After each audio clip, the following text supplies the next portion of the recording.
Fala pessoal, a mais nova agora é uma situação bem complicada no mundo gospel. Escândalo gospel aconteceu na igreja de Joinville, onde fiéis apresentam um vídeo de pastor com amante. Pastor negou, mas depois acabou assumindo. Mentiroso! Mentiroso!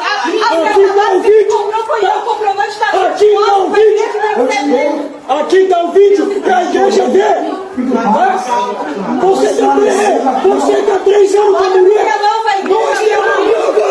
Nós temos a prova, igreja!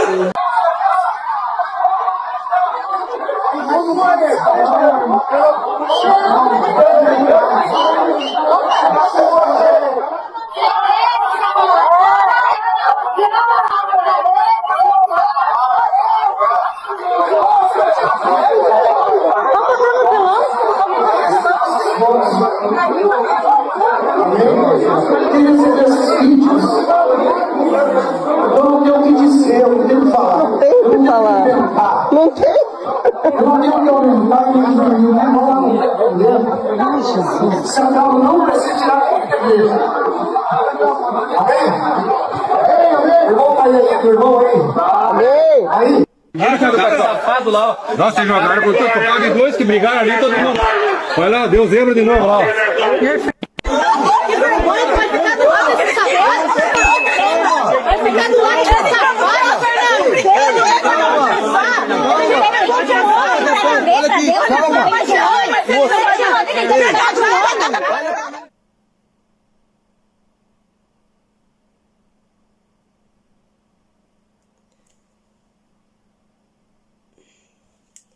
Não, pessoal, não preciso nem falar muito, mas como eu gosto de comentar, eu vou falar. Vou botar partezinhas do vídeo para vocês entenderem o que realmente aconteceu.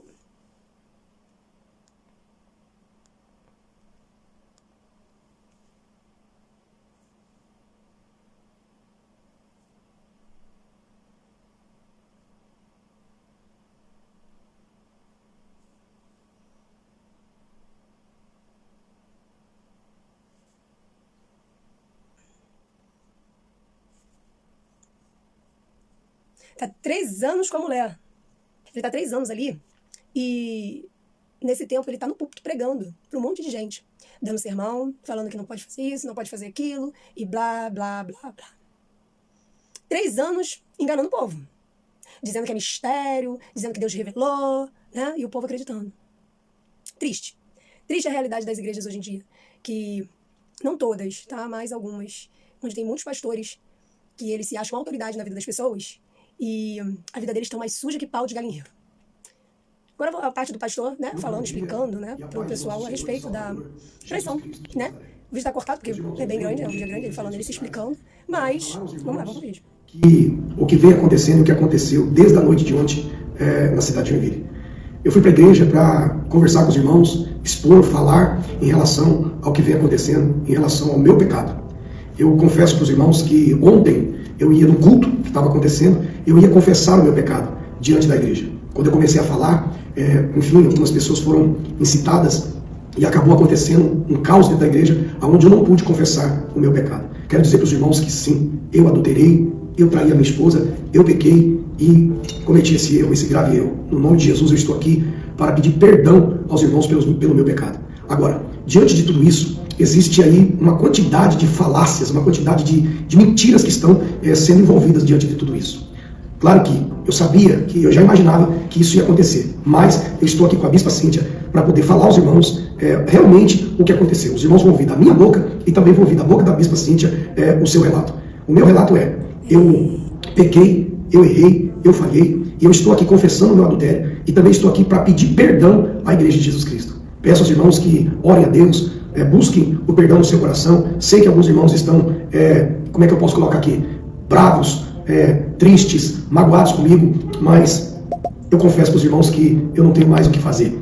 Ontem, eu repito, eu fui lá para a igreja para confessar o meu pecado. E eu ia confessar. Quando eu comecei a falar, quando eu disse que eu havia dado uma carona para essa pessoa, aí não teve mais jeito. Mas eu ia confessar o meu pecado. O fato de ter dado carona é verdade, eu dei carona. O carro é meu, entende? E em relação a esse carro, eu tinha um outro carro, vendi esse carro e comprei esse carro à prestação. Esse carro, eu pago ele à prestação e tenho que comprovar isso. Alguém está falando que eu usei dízimo da igreja para comprar carro para amante. Isso é mentira. não é verdade, não há prova disso, eu posso provar, isso não existe, isso não é verdade.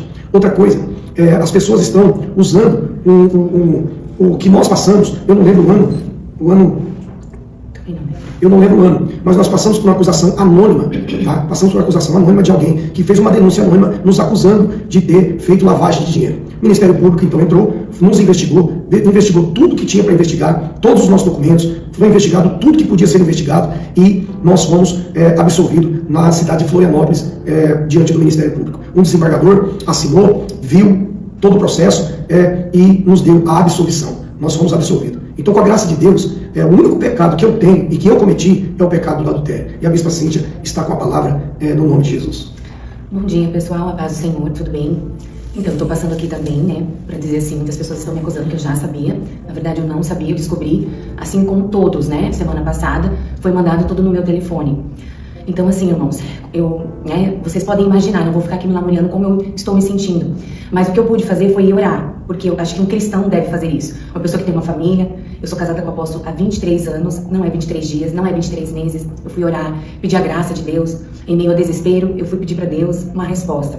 E Deus ministrava muito no meu coração, que eu deveria perdoá-lo, porque assim como todos vocês, todos nós, quantas pessoas ao longo desses anos chegou ali, confidenciou pecados, atrocidades, confiou a nós, né, todos os seus pecados, e nós nunca viramos as costas, a gente nunca deixou de ajudar. Deus falava pra mim assim, que ele não é Deus, o Ailton não é Deus. Se você colocou ele no seu coração no lugar de Deus, qualquer pessoa que você colocar, você vai se frustrar, porque somos seres humanos, e Deus dizia que eu deveria liberar o perdão. E eu liberei o perdão pra ele, e eu estou diante de vocês, eu quero morar no céu. Vocês me conhecem, vocês podem até me julgar, mas sabem da minha índole. Então assim, olha, eu convivo com o Ailton 23 anos. Como homem de Deus, como pastor, eu não posso aqui denegrir a imagem dele, porque eu quero morar no céu. E eu falei pra ele, diante de Deus, eu falei assim, olha, Ailton, como marido, como pai, você nos decepcionou profundamente. Mas o Senhor está gerando o perdão no nosso coração, né? Mas só que como pastor eu não posso defraudá-lo, eu não posso com a ira e com a raiva, por isso que aconteceu, falar da pessoa dele, porque realmente ele sempre deu um bom exemplo dentro da minha casa, fora, a gente nunca usurpou a igreja, a gente nunca falou mal de ninguém, ele sempre defendeu as pessoas, sempre esteve ali por todos vocês. Não é fácil estar na frente de uma obra, não é fácil estar na frente cuidando de vidas, muitas vezes a gente acaba se anulando como pessoas, a gente não tem vida própria, então muitas vezes eu tive isso, muitas vezes o Ailton não foi o meu marido, ele foi o apóstolo, sempre se dedicando à obra. Então, amados, se você que não tem pecado, atire a primeira pedra, você que nunca fez nada, faça isso, mas Jesus gerou perdão no meu coração, então eu falei pra ele, eu falei assim, Ailton, você como, eu vejo você ainda, mesmo com tudo isso que você fez, você ainda tem o meu respeito como homem de Deus.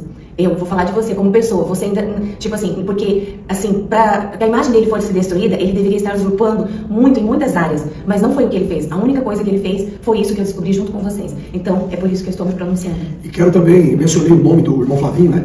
Foi o único nome que eu mencionei lá, porque no calor do momento, dos ânimos, eu até quero pedir perdão a você, Flavinho, em nome de Jesus Cristo, quero retratar também em relação à cesta básica que eu comentei e alguma outra coisa que eu não me lembro aqui, mas eu quero pedir perdão em nome de Jesus, porque esse irmão sempre me ajudou com cestas básicas, ajudar famílias ali, enfim, e foi um equívoco, tá bom? Mas esse irmão também é um irmão abençoado. Quero dizer, além disso, quero falar para os irmãos que, no primeiro momento, eu tentei preservar a idoneidade e a imagem da minha família, da Bispa Cíntia e dos meus filhos, porque foi um pecado particular. Não é crime. Eu cometi um adultério, mas não é crime na lei. Eu não sou incriminado pela lei. É um assunto particular. Mas devido a tudo que vem acontecendo, a tudo que aconteceu, eu venho confessar o meu pecado publicamente. Os irmãos que tive reunião com alguns obreiros, com alguns líderes que congregávamos juntos, eu não confessei ali, porque aqui no texto da Bíblia, em Gênesis 19, em versículo de número 17, aleluia, diz assim, aconteceu que tirando-os fora, diz, escapa-te por tua vida. Então, eu quis preservar a idoneidade, a Bispa Cíntia, os meus filhos, eu ia depois me desligar da igreja, eu ia sair do ministério, ainda estamos cogitando a ideia sobre isso, entende? Quero deixar bem claro aqui, a Bispa Cíntia, ela disse, me perdoou como pessoa, como pastor, como servo do Senhor, não sei se ela quer falar mais alguma coisa, não quer falar mais nada, então eu quero pedir perdão mais uma vez, se os irmãos, em nome de Jesus Cristo, trazer à memória, todos os irmãos, trazer à memória. Outro fato, trazer à memória tudo aquilo que a gente fez, que a gente orou junto, que a gente buscou junto, os milagres que aconteceu, as curas, os fatos dos milagres que Deus operou. Outra coisa, deixar bem claro para os irmãos, sempre, e nós temos como provar, sempre foi uma grande luta pagar o aluguel dessa igreja, sempre foi uma grande luta pagar o salário desses pastores. Sempre foi uma grande luta. Foi feito um comentário em relação ao meu carro. Esse carro foi comprado com muito suor e sacrifício. São 26 anos de ministério. Tá? Eu não cheguei em Joinville empobrecido, sem nenhum valor. Eu não cheguei em Joinville para fazer a obra de Deus. Eu estou há 15 anos nessa cidade. Eu não cheguei. Eu cheguei com bênçãos.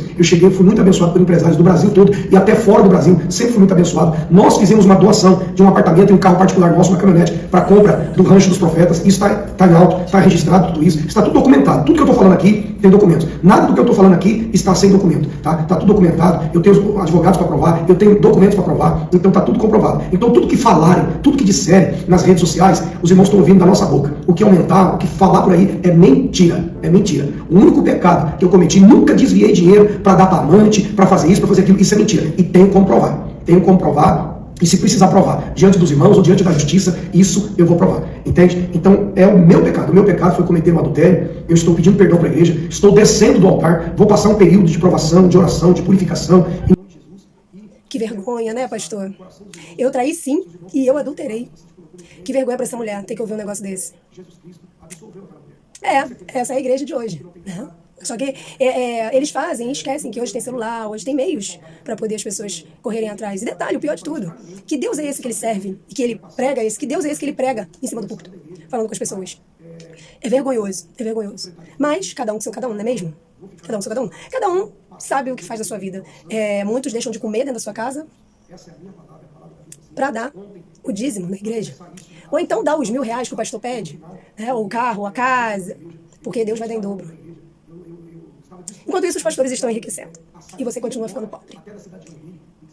A fé é o firme fundamento das coisas que não se vê, mas se crê. Então, se você tem fé, não é a igreja que vai fazer você melhorar de vida. Não é pastorzinho de igreja nenhuma que vai fazer você mudar de vida, você melhorar. É a sua fé em Deus. É a sua fé naquilo que você crê, mas você não tem. Mas você sabe que um dia Deus vai te dar.